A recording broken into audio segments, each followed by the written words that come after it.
जय भीम। नमो विद्यार्थियों। साथियों, धम्मपद संघ पर अभी कुछ दिन पहले एक बहुत ही भीषण आरएसएस के आईटी सेल के द्वारा साइबर अटैक हुआ। बहुत सारी मात्रा में बहुत सारे आईडियों से विभिन्न तरह के लोग धम्मपद संघ की गूगल मीट में प्रविष्ट हुए और वहाँ पर हर एक ने जो है, किसी ने गाली गलौज शुरू कर दी, कोई कुछ कह रहा था, कोई कुछ कह रहा था, और कुछ लोगों ने वहाँ पर वीडियो दिखाना शुरू कर दिए। और कई लोग ये दिखाने का काम करने लगे कि जैसे कि ये लोग जो है मुसलमान हैं, मुस्लिम के भाषण वहाँ पर वीडियो में दिखाए गए, तो गलत तरीके से जो एक्टिविटीज़ की जाती हैं वो वहाँ दिखाई देने लगी। इस प्रकार से ये जो अटैक था धम्मपद संघ के ऊपर, ये एक विचारणीय प्रश्न पैदा करता है कि आखिर धम्मपद संघ की गूगल मीट में आरएसएस के आईटी सेल के द्वारा यह अटैक क्यों किया गया। लेकिन इससे भी महत्वपूर्ण बात यह है कि धम्मपद संघ ने उसका जवाब किस प्रकार से दिया। क्या ईंट का जवाब पत्थर से दिया? बिल्कुल भी नहीं। धम्मपद संघ का जो आदर्श वाक्य है, क्षमा करना सीखिए, सहनशील बनिए, धैर्य रखिए, सब कुछ बदलने वाला है।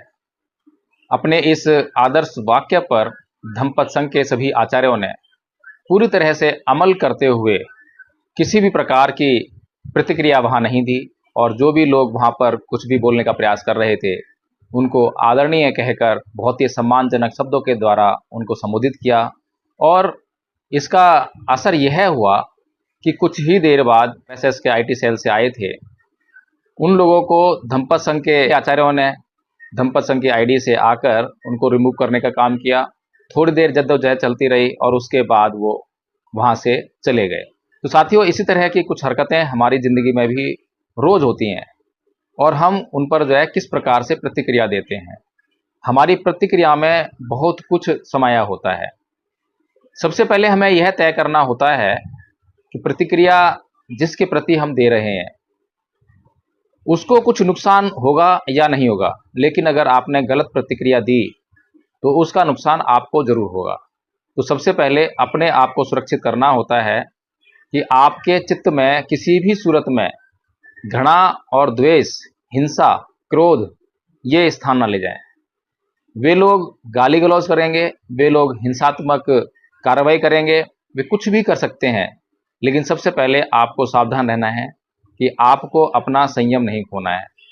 जब आप अपना संयम नहीं खोते हैं तब आप एक उचित निर्णय उस एक्शन को रिएक्ट करने के लिए ले पाते हैं। लेकिन जब हम एक्शन पर तुरंत ही रिएक्शन दे देते हैं तो तुरंत का रिएक्शन अधिकांशतः हमने देखा है कि वह गलत ही साबित होता है। गलत इसलिए साबित होता है क्योंकि हमें सोचने समझने का मौका नहीं मिला। तो साथियों, ये एक बहुत बड़ी सीख है। इस वीडियो को बनाने का मकसद भी यही है कि धम्मपद संघ जो कार्य कर रहा है उस कार्य का प्रभाव अब समाज में बढ़ रहा है।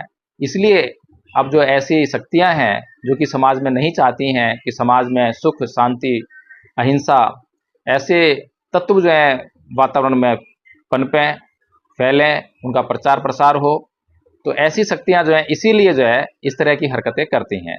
इसीलिए धम्मपद संघ ने पहली बार जो एक स्पष्ट योजना बनाई और इस स्पष्ट योजना में एक निश्चित पाठ्यक्रम बनाया कि क्या पाठ्यक्रम हो जिससे कि पढ़ने के बाद, जिसका अध्ययन करने के बाद, जिसको सीख लेने के बाद हम किसी को कह सकें कि हाँ ये बौद्ध है, या फिर जिसको जांच करने के बाद हम ये कह सकें कि हाँ ये बौद्ध नहीं है। तो साथियों, 3 वर्ष का पाठ्यक्रम तैयार किया गया। प्रथम वर्ष, द्वितीय वर्ष और तृतीय वर्ष। प्रथम वर्ष का जो पाठ्यक्रम है वो सभी बौद्धों और अम्बेडकरवादियों के लिए अनिवार्य है। जब तक कोई भी व्यक्ति अपने आप को अम्बेडकरवादी या अपने आप को बौद्ध कहने का हकदार नहीं है, जब तक कि वो भगवान बुद्ध के धम्म की इस मूलभूत जानकारी से अपने आप को ओतप्रोत ना कर ले।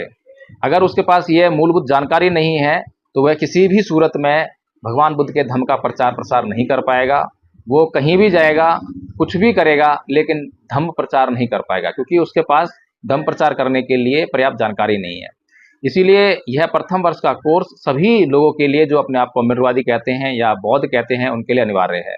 दूसरे वर्ष का कोर्स संस्कारकर्ता बनाने का कोर्स है। उसमें अगर हमारे पास हर घर में संस्कारकर्ता होंगे तो हम वहीं पर इस प्रक्रिया को बदल देंगे और बौद्ध रीति से ये संस्कार होने लगेंगे। बहुत भारी मात्रा में जब ये बौद्ध संस्कार होने लगेंगे तो समाज में बुद्ध के धम्म का जो है सीधा-सीधा संदेश जाएगा, धम्म के जो गुण हैं उनका प्रचार-प्रसार होने लगेगा और इस तरह से हम अपने लक्ष्य की तरफ बढ़ेंगे। तृतीय वर्ष का जो कोर्स है वो बौद्ध विद्वान बनाने का कोर्स है। इस कोर्स में इस बात को सुनिश्चित किया जाता है कि जो व्यक्ति इस कोर्स को कर रहा है वह बौद्ध धर्म के जो भी गूढ़ तत्व हैं, जो और भी सिद्धांत हैं, गहरे सिद्धांत हैं, उनकी वो जानकारी ले और अन्य धर्मों के भी जानकारी ले और एक तुलनात्मक अध्ययन कर सके, ताकि यह निश्चित कर सके कि बौद्ध धर्म को इस दुनिया में प्रचारित-प्रसारित करना क्यों आवश्यक है। तो साथियों, आपसे विनती करता हूं कि अभी जो आरएसएस के आईटी सेल के द्वारा जो धम्मपद संघ की गूगल मीट पर साइबर अटैक किया गया है, उसके मद्देनज़र आपकी ड्यूटी बनती है। यदि आप अम्बेडकरवादी हैं, यदि आप अपने आप को बौद्ध कहते हैं, तो मैं आपको सीधे यह नहीं कह रहा हूं कि आप धम्मपद संघ से जुड़िए, लेकिन आपका यह कर्तव्य बनता है कि किसी भी संघ या संगठन को ज्वाइन करने से पहले सबसे पहले आप उसके उद्देश्य की जांच कीजिए, उसके उद्देश्य को जानिए, उनसे पूछिए कि आपका उद्देश्य क्या है। फिर उद्देश्य का पता लगने के बाद उनसे जानिए कि उनका उस उद्देश्य को पूरा करने के लिए क्या योजना बनाई है, क्या रोड मैप तैयार किया है, कोई मार्ग है भी उनके पास या बस हवा में ही उनका जो है मिशन चल रहा है।